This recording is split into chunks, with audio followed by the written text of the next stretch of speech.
नमस्कार विद्यार्थियों। कल हमने संधि का परिचय पढ़ा था। आज संधि के बारे में जानेंगे।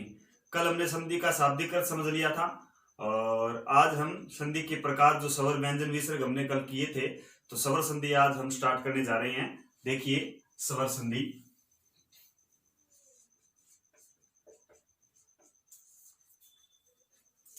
ये हमने संधि कल की थी। संधि की परिभाषा हमने जानी थी कि महर्षि पाणिनि ने संधि की परिभाषा क्या दी है।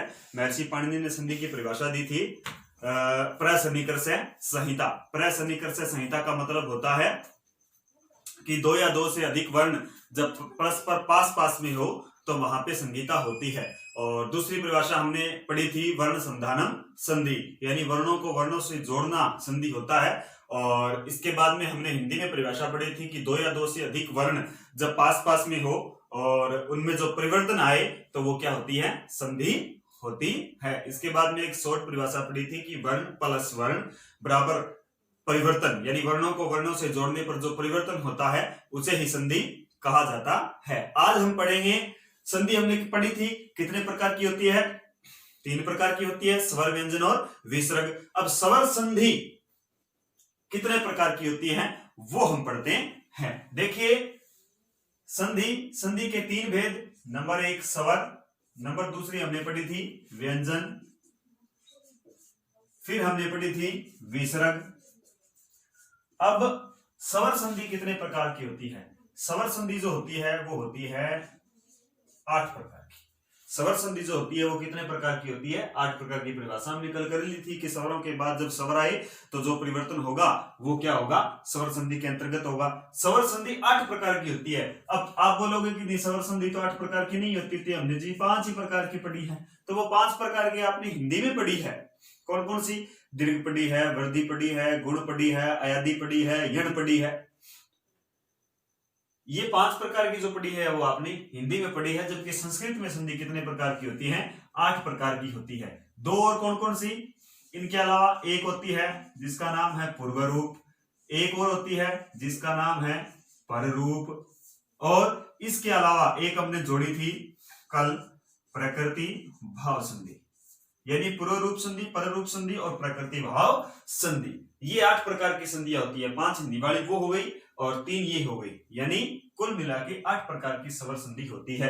अब 8 प्रकार की कौन कौन सी किस प्रकार से होंगी उसका विस्तृत वर्णन हम यहाँ पे कर रहे हैं, विस्तृत चर्चा यहाँ पे अब करते हैं। ध्यान लगा के देखना है, कॉपी में नोट भी करना है साथ साथ में। देखिए सबसे पहले हम करते हैं दीर्घ संधि। सबसे पहले हम करते हैं दीर्घ संधि।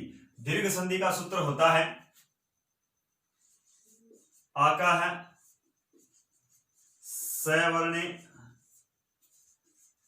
दीर्घ, आका है सवर्णे दीर्घ। आका है सवर्णे दीर्घ का मतलब क्या होता है? अब अगर आपके सूत्र याद हो जाता है, चाहे क्लास 9th हो, चाहे क्लास 8th हो, चाहे क्लास 7वीं हो, 6ठी हो, चाहे अन्य किसी आप कंपटीशन की तैयारी जैसे रीट वगैरह की कर रहे हो तो भी यही काम का है। अकय सवर्णे दीर्घ सूत्र अगर याद हो जाता है, संस्कृत व्याकरण की एक खासियत है, संस्कृत व्याकरण की ये विशेषता है। अगर आपने सूत्र याद कर लिया तो इसका मतलब संस्कृत व्याकरण की जो पर्टिकुलर जो चीज आप जिस सूत्र की याद करते हो वो याद हो जाती है। यानी दीर्घ संधि की आपको परिभाषा रटने की, परिभाषा याद करने की आवश्यकता नहीं होती है। अगर हम ये सूत्र याद कर लेते हैं तो सूत्रों को समझ लेते हैं। तो अकय सवर्णे दीर्घ। अब सबसे पहले देखो, सवर्ण का मतलब होता है समान, और हो जाते हैं क्या? दीर्घ। दीर्घ का मतलब बड़े हो जाते हैं। कैसे? अक कौन से होते हैं? अक का मतलब क्या होता है? यहाँ पे ये कहता है, सूत्र क्या कह रहा है कि अक के बाद में समान वर्ण आने पर वो क्या हो जाते हैं? दीर्घ हो जाते हैं। अक का मतलब क्या होता है? अक का मतलब होता है ए, ई, उ, री और लरी। ध्यान से देखना, हमने सबसे पहले माहेश्वर सूत्र किए थे। माहेश्वर सूत्र हमने क्या किया था? ए, ई, उण। सबसे पहला सूत्र था ऐ उण। उसके बाद में सूत्र था कौन सा? री और लरी। ये सूत्र किया था हमने मैसूर सूत्र में। सबसे पहला सूत्र था अपना आई ऑन री और लिरिक। अब इसने यहीं से जिस प्रकार से इंग्लिश को सीखने के लिए सबसे पहले एबीसीडी आवश्यकता है और हिंदी में 12 खड़ी आवश्यकता होती है, है ना, वो आवश्यकता होती है। उसी प्रकार संस्कृत की ये मानो एबीसीडी और बारकड़ी ये है, क्योंकि सारे के सारे सूत्र है वो यहीं से निकाले जाएंगे। अब इसने यहां से ए ले लिया और यहां से ले लिया, क्या सिंपल प्रोसेस है। एक पहला उठाया इसने और एक उठाया है अंतिम, इसको मिलाकर के इसने बना दिया ए और कै को अक। अब अक के अंतर्गत कौन से आ गए, इसके बीच बीच वाले सारे क्या कहलाएंगे, अक कहलाएंगे। ए आ गया, ई आ गया, उ आ गया, इस लास्ट को छोड़ना है क्योंकि इसके नीचे हलंत है, री आ गया और लरी आ गया। तो ये कहता है ए, ई, उ, री और लरी। इसके बाद में क्या हो, समान वर्ण हो, प्लस में क्या हो, समान वर्ण हो, तो बराबर में अपने पास परिणाम क्या आएगा, दीर्घ आएगा। कहने का मतलब वो दीर्घ हो जाते हैं, यानी ए के साथ में ए हो, ए के साथ में आ का भी ग्रहण कर लिया जाएगा, ई के बाद में ई हो, उ के बाद में उ हो, री के बाद में री हो, लरी के बाद में लरी हो, तो वो क्या हो जाता है, दीर्घ हो जाता है। हाँ, मिलने यही चाहिए। अगर ये आप कह दो कि ए के बाद में अपने पास क्या आ जाए, ई आ जाए, तो नहीं बनेगा, फिर तो ए बन जाएगा। क्यों, क्योंकि ए के बाद में ये समान वर्ण नहीं है। हाँ, आ जाता तो बात ठीक थी, लेकिन ई आ गया तो ये नहीं हो पाएगा।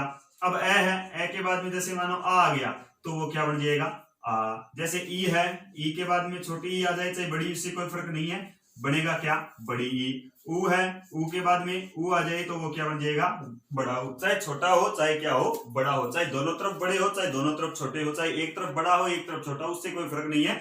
बनना लास्ट में क्या है, दीर्घ होना है। दीर्घ का मतलब हम साधारण भाषा में कह सकते हैं कि वो सबर वर्ण है वो बड़ा हो जाएगा, आ हो जाएगा, बड़ी ई हो जाएगी, बड़ा उ हो जाएगा, बड़ा री हो जाएगा और बड़ा लरी। ऐसा कोई उदाहरण अभी तक हमने देखा नहीं है, सामने आता नहीं है, तो इसको याद करने की आवश्यकता अपने को नहीं है कि लरी के बाद में कभी लरी आएगा। अब देखिए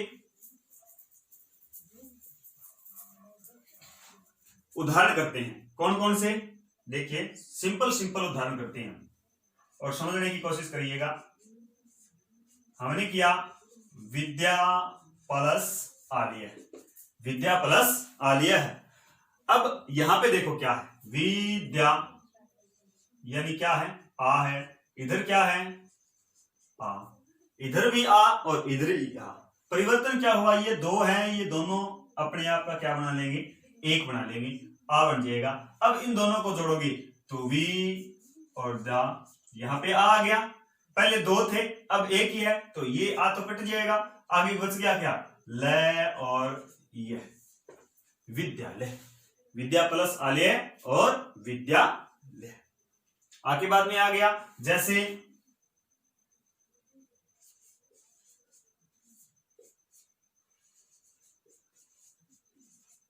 रमा प्लस आलिया। इधर भी देखो क्या है, आ है, इधर भी क्या है, आ है, आ और आ मिलेंगे तब क्या बन जाएगा, आ बन जाएगा। ये उदाहरण क्या बन जाएगा आपका, रमालय। इसी प्रकार जैसे कलह प्लस क्या है, आडंबर है, कलह प्लस आडंबर है। अब इधर क्या है के अंदर ए है, इधर क्या है, आ है, ए और आ मिलकर के क्या बन जाएगा, आ बन जाएगा। आ बन जाएगा तो ये उदाहरण भी क्या बन जाएगा, कल है डंबर, यानी कलह डंबर है। तो इस प्रकार से अपने उदाहरण करते हैं। अब ई का देख लेते हैं, जैसे अपने पास उदाहरण है कपि प्लस ईश, कपि प्लस ईश है। अब देखो यहाँ पे क्या आया है, छोटी ई, यहाँ पे क्या आया है, बड़ी ई। छोटी ई और बड़ी ई को जोड़ोगे तो क्या बन जाएगा, बड़ी ई। अब ये जोड़ोगे तो क्या बन जाएगा आपका, कपि, पहले छोटी थी अब क्या बन जाएगी, बड़ी, क्योंकि अपने पास जोड़ के हमने बड़ी कर दिया। और आगे क्या है, बचा क्या, स, ये क्या बन जाएगा, कपीश। जैसे मुनि प्लस इंद्र, मुनि प्लस इंद्र। अब इसको जोड़ोगे तो यहाँ पे क्या है, छोटी ई है, यहाँ पे क्या है, छोटी ई है, दोनों को जोड़ोगे तो क्या बन जाएगा, बड़ी। इधर उदाहरण बनाएंगे तो हमें क्या बन जाएगा, मुनिंद्र। जैसे मुनि प्लस ईश, ये क्या बन जाएगा, छोटी ई है, इधर भी क्या है, बड़ी ई आ गई, तो दोनों को मिलाओ क्या बन जाएगा, एक रूप धारण करेगी, ये क्या बन जाएगी, बड़ी ई। ये क्या बन जाएगी अपनी मुनीषा। इसके अलावा जैसे ऊ का देख लेते हैं तो देखो लघु प्लस उदय, लघु प्लस क्या है उदय। यहाँ पे ऊ क्या है छोटा है और यहाँ पे भी क्या है छोटा है, कोई दिक्कत नहीं है, दोनों एक होकर के क्या बन जाएंगे बड़ा ऊ बन जाएगा। लघु प्लस उदय है तो यहाँ पे बड़ा हो जाएगा तो ऊ छोटा नहीं रहेगा, अब क्या हो गया बड़ा हो गया और आगे क्या बचा है अपने पास दय, ये क्या बन जाएगा लघु दय। तो इस प्रकार से ई और आ का उदाहरण आ के ई और ऊ के उदाहरण किए जाते हैं। जैसे री का देखते हैं,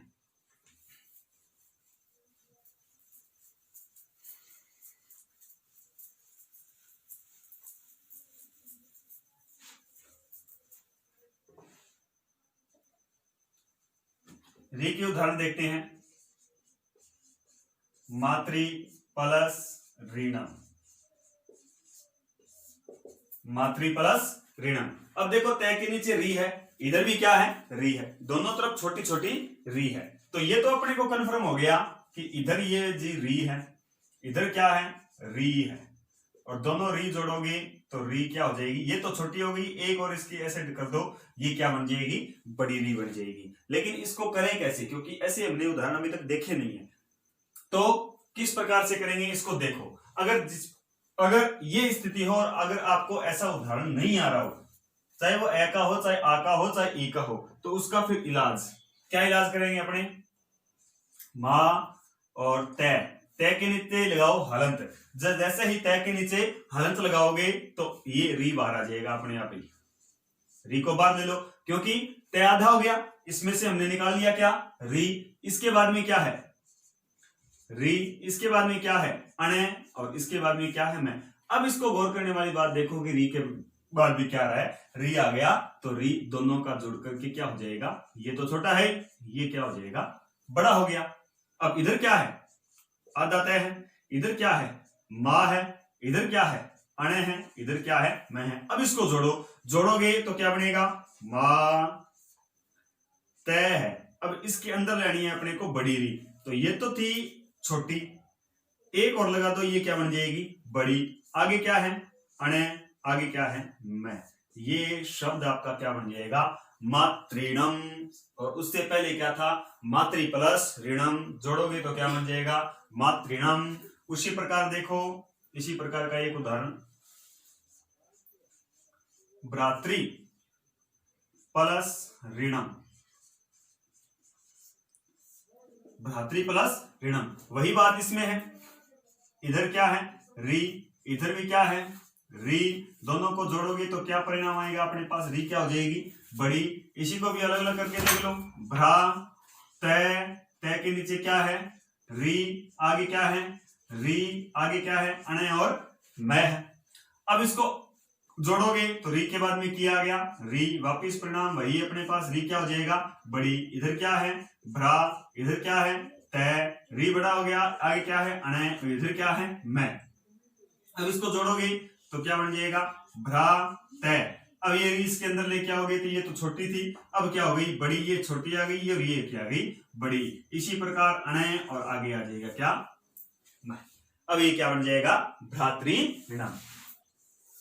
देखो जैसे पी तय री प्लस ऋणम, पितृ प्लस क्या है ऋणम। अब इसको जोड़ोगे तो क्या बन जाएगा पितृणम, पितृणम। तो ये थी दीर्घ संधि। दीर्घ संधि में उदाहरण बढ़ती हैं अपने अक सैवर्ण दीर्घ सूत्र से। अक सैवर्ण दीर्घ सूत्र का मतलब हो गया अक के बाद में, अक के बाद में अगर क्या हो समान वर्ण हो तो वो क्या हो जाते हैं दीर्घ हो जाते हैं। अक के बाद में अगर समान वर्ण हो तो वो क्या हो जाते हैं दीर्घ हो जाते हैं। अक कौन से होते हैं ए ई उ री लृ, ये क्या होते हैं अक होते हैं। तो इनके बाद में अगर कोई समान वर्ण आ जाए, समान वर्ण आ जाए तो वो क्या हो जाते हैं दीर्घ हो जाते हैं। जिस प्रकार से हमने विद्या प्लस आल्य किया, जैसे हम ये कर देते हैं मेघ प्लस आल्य, मेघ प्लस आल्य करोगे तो इधर क्या है गए के अंदर ए है, इधर क्या है आ। अब आप सोचोगे कि ये प्रोसेस हम इसमें भी कर सकते हैं क्या, हाँ जी कर सकते हो। कैसे कि गए, गए को कर लो आधा, इधर क्या निकाल दो, इसमें से ए निकल जाएगा। आगे क्या है आ, आगे क्या है ले, और ये क्या है ये। अब ए के बाद भी क्या आ गया आ गया, तो दोनों की जगह क्या बन जाएगा आ। इधर क्या है गए, आधा का आधा ही है। इधर क्या है मे, इधर क्या है ले, और इधर क्या है ये। अब इसको जोड़ दो, जोड़ोगे तो क्या बन जाएगा मे, और घ के अंदर आ जाएगा गा, और ले, और क्या बन जाएगा ले, यानी क्या बन जाएगा मेघालय। जैसे हिम प्लस अचल क्या बन जाएगा आपका हिमाचल। जैसे